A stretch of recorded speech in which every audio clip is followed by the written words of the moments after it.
WCBI News at 6 starts now.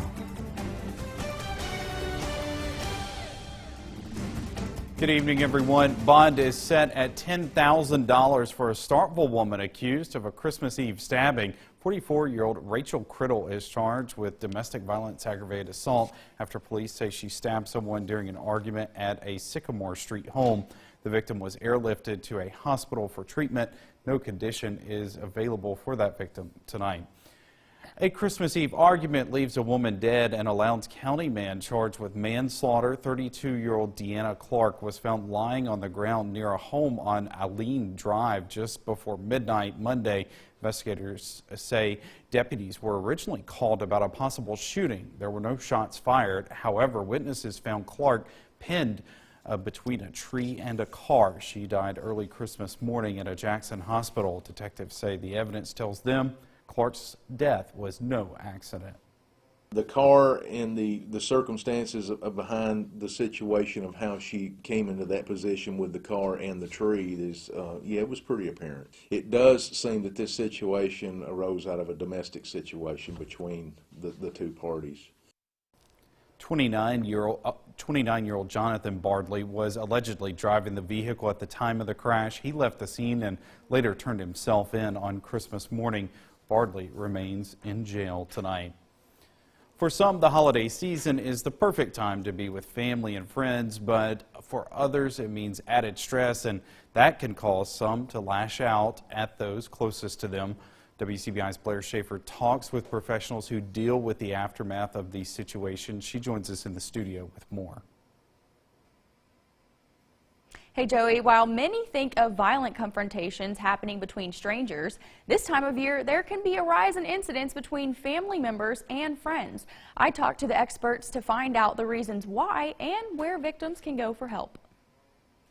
Lowndes County investigator Greg Wright says violence can spring from parents who struggle to afford specific needs. Can't get certain things for the kids or couldn't get certain things for the wife, and then sometimes when you introduce things like alcohol or drugs, narcotics, if you want to say that, when you introduce that into the mix, then yes, you can have a volatile situation real quick. He says the pressure between family members to provide for one another can create stress and spark reactions that may lead down the wrong path. Sometimes in the course of that stressful situation, they may lash out at a loved one, and which causes the problem, and then we're called. But you don't have to wait for the assault to happen before reaching out for help.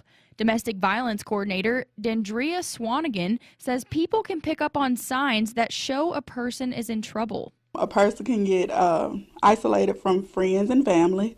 They lose weight, they have health issues, they just stray away from their normal life. Swanigan says most victims are afraid of being judged, so they isolate themselves from outsiders and keep quiet. That's why a lot of people don't tell their business or anything. She says many who seek help think of their situation as their fault, but in most cases, they're wrong. A lot of people blame themselves for, being in the situation. The most critical piece of advice, it's not your fault. Circumstances Swanigan has seen have revolved around the feeling of having nowhere else to go. But she told me that she's been a part of many success stories and has helped many find their new life. I have seen the victim leave the abuser, and they have a successful life now without the abuser. So it can be done. Over the next few weeks, Swanigan expects their domestic violence shelter to be at full capacity. She says she doesn't know why, but in the past, the beginning of the year has brought an influx of people. In other news today, a third person is arrested in connection with a shooting that sent a Macon man to the hospital over the weekend. Police Chief DAVINE BECK says David Jaquan Hampton of Meridian is behind bars tonight for his alleged involvement. Hampton is being charged with attempted murder and possession of a weapon by a convicted felon. He's accused of shooting Roman Maddox in the chest this past Friday. The shooting happened at the intersection of North and MLK Streets. Two other suspects are also in custody. Jamisha Irvin and Terrence Pfeiffer are both being charged with accessory after the fact. Hampton is being held in the Lauderdale County Jail. He's set to make an initial court appearance tomorrow. this guy with an investigation. We think we pretty sure that he's the shooter. We're currently still investigating. We're trying not to release as much as we can release on this case because we don't want the case to be compromised.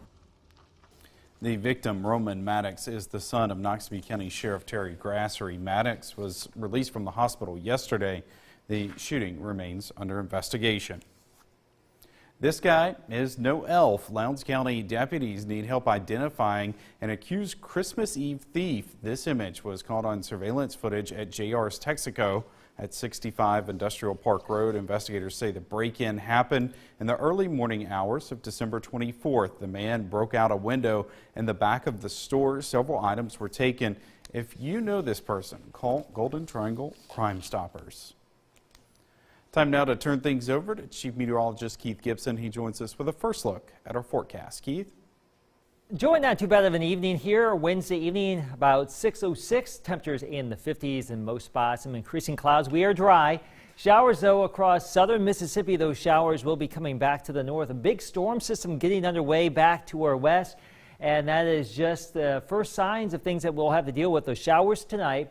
And then a heavier batch of rain and some gusty storms tomorrow as that system comes our way. We are expecting more 60s on our Thursday. Now the wind will pick up later on tonight and continue to be gusty from the southeast all day long tomorrow. Maybe some gusts over 30. Rain and storms, maybe a few stronger storms, but no widespread severe weather expected in our area. We'll have more on your full forecast in just a few minutes. A woman is killed in a Winston County crash on Christmas afternoon. It happened on Crystal Ridge Road near Louisville about 2:40 p.m. Coroner Scott Gregory says 42-year-old Mandy Watson's car overturned and she was thrown out of the vehicle. Watson died at the scene. She was not wearing a seatbelt. The accident remains under investigation by the Winston County Sheriff's Office. State troopers wrote more than 6,500 tickets and 2 people died during the Christmas holiday travel period on state highways. The Mississippi Highway Patrol says 124 people were also arrested for DUI. Troop F, based in New Albany, had the most DUIs with 24. MHP also gave out tickets for seatbelt and child restraint violations. Highway patrolmen started the travel period Friday and it wrapped up yesterday. The first fatal crash happened Friday in Tate County. A second deadly crash happened Sunday on Highway 9 in Calhoun County. 48-year-old Thomas Horton of Vardaman died at the scene of the head-on collision. Those accidents remain under investigation. Some area businesses are seeing a rush of customers trying to beat the clock, or at least the calendar. We explain after the break. Welcome back, everyone. January 1st means a new beginning for many people. Also means changes for your health insurance. Now folks are hurrying to the pharmacy before ringing in the new year. Our Riley Livingston joins us live in the studio to explain why. Joey, while most stores experience the holiday rush the days leading up to Christmas, for pharmacies the week before New Year's Day can be almost as hectic. With that turn of the calendar comes the double whammy of deductible rollovers and starting new insurance plans. Local pharmacies are gearing up for what they say is one of the busiest times of the year. Patients are flooding in to refill their prescriptions before the end of the year. You have a lot of people that have met their deductibles on insurance, so it's always a good idea if you can get something filled before December 31st to come in and get it filled. That way the deductibles will apply in January versus the end of the year. And while deductibles are drawing people in, the change of insurance will soon slow some of them down. Some of the busiest and worst days in pharmacy are going to be the days after January 1. People's insurances will change at the first of the year. So if the insurance companies have not followed up, sent out the correct insurance cards, then the pharmacies won't, have those records. Pharmacies are also facing another challenge, a lack of doctors during the holidays. A lot of times just the doctor's office themselves being closed. This morning, for example, I was trying to get a refill for a patient. Their doctor's out till January 2nd. So my hands are tied, on that particular medication. Being a controlled substance, there's nothing we can do about that. Now, if it was a blood pressure medication, something routine, then, certainly we can loan them enough legally with the state board to take care of things like that. To help make your trip to the pharmacy a little smoother, often the best thing you can do is pick up your phone. The easiest thing to do is call. Then we can at least make sure that their medications are ready. Another thing this time of year is you're having delivery issues because a lot of the delivery companies are not going to be running like they would throughout the rest of the year. If you call, then at least we can make arrangements. If we don't have it, then some pharmacies will let us borrow back and forth between each other. Chris Bonner says another reason for the increase in business is the fact that Christmas fell at the beginning of the work week. Mondays are normally the busiest day of the week, and since many offices were closed Monday and Tuesday, that crams a week's worth of business into 3 days. Early this evening, we should be all quiet. Temperatures in the 50s. Winds will start to pick up later on tonight. The rain will build on in here later on this evening and during the overnight. Those winds, though, will stay with us on Thursday. Some gusts over 30 miles per hour at times. More on that system coming our way after the break. Your WCBI First Alert AccuWeather forecast with Chief Meteorologist Keith Gibson. Not too bad of a Wednesday around here. A little bit more sunshine overall. Still some clouds out there. That's our time lapse from Durham's Pharmacy in Vernon, Alabama, our Alpha Insurance camera. Now, as we look ahead at tomorrow, more unsettled winds from the southeast sustained at 15 to 25 with some gusts over 30 at times. Rainfall potential anywhere from a ½ inch to maybe over 3 inches of rain, and perhaps a few strong storms as well. Wind and flooding the main threats here. If we do see those strong storms, the tornado threat, the hail threat pretty low with this particular setup. And it looks like the most unstable air is going to be across central and southern Mississippi, generally along and south of I-2059. We will, of course, be watching out for that. Wind, though, that's going to start to crank on up later this evening across our entire area and continue into tomorrow. Wind advisory is in effect. We also have a flash flood watch for areas primarily southeast of the Trace.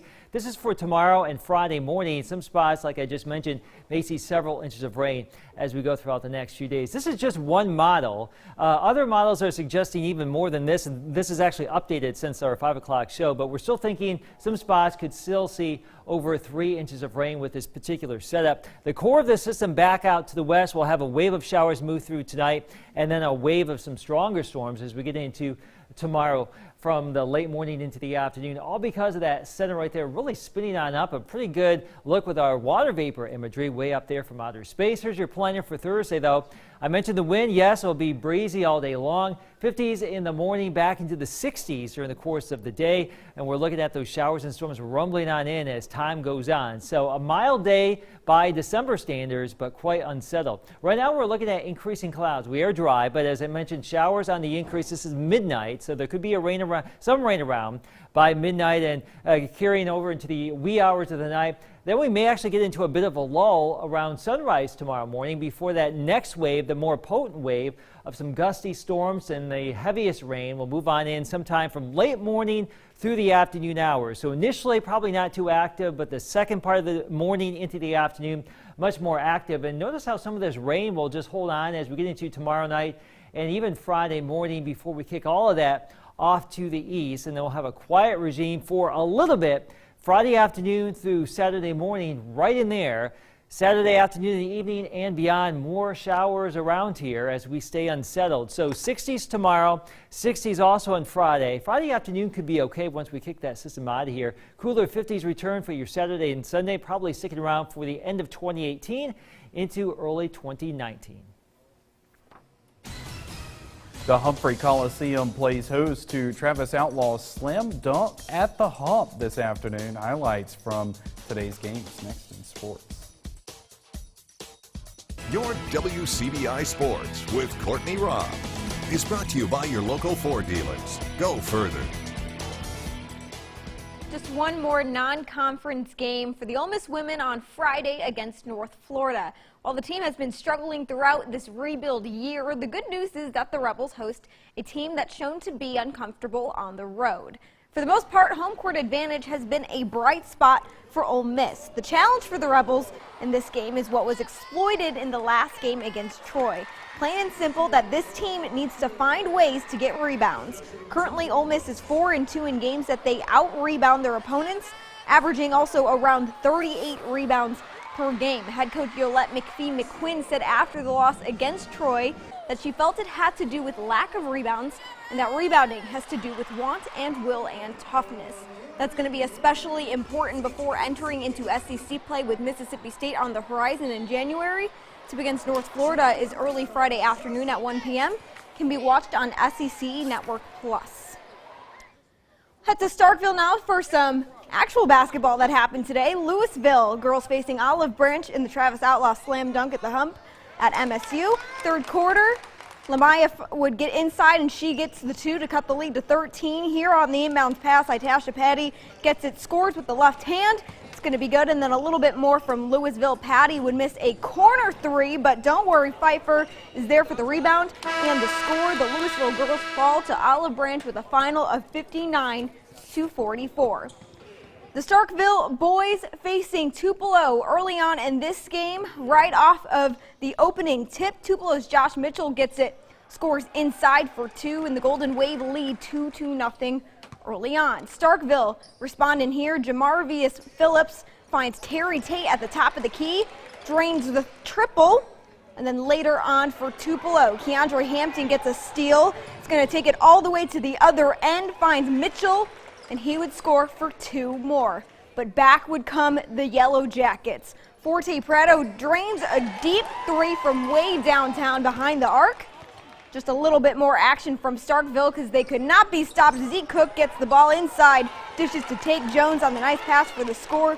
And the Yellow Jackets would outshoot the Golden Wave in this one. Starkville ends up with the win over Tupelo, the final 69-45. Now time, two-time defending 6A champs, the Starkville girls facing Noxubee County. Early on for Starkville, Amaya Ford driving. She's going to go to the inside and gets the floater to go. Jackets lead 2-0. Later on, Ford finding Jalissa Outlaw at the wing. She drains the triple, a nice shot for her. Noxubee trying to answer back. Janessa Cotton drives, misses the jumper, but Jaden Fortner there for the rebound and the putback. And just a little bit more action from Starkville. Amaria Strong finds Outlaw at the top of the key, drains a nice 3, and Starkville would lead 35-4 after the first quarter. But Starkville would just be too much for Noxubee County today. Starkville wins in a huge way, the final 74-16. We'll have more action from that tournament coming up a little bit tomorrow. Some more games happening. It wasn't just today. There's still day 2 of the tournament coming, and there'll be plenty of more highlights to come here. We'll have those for you on WCBI News at 6 tomorrow. That's it for sports. We'll have your last look coming up next.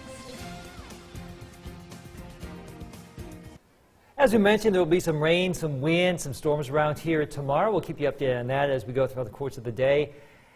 Friday, still in the 60s. The rain gets out of here, and then the rain comes on back during the weekend. We'll cool down a little bit. We just can't shake the unsettled weather. But just remember, last year as we started January, it was cold and nasty. So not as bad going into 2019. Yeah, it's just wet. Just wet, yeah. At least we know what happens whenever it's cold and wet, right?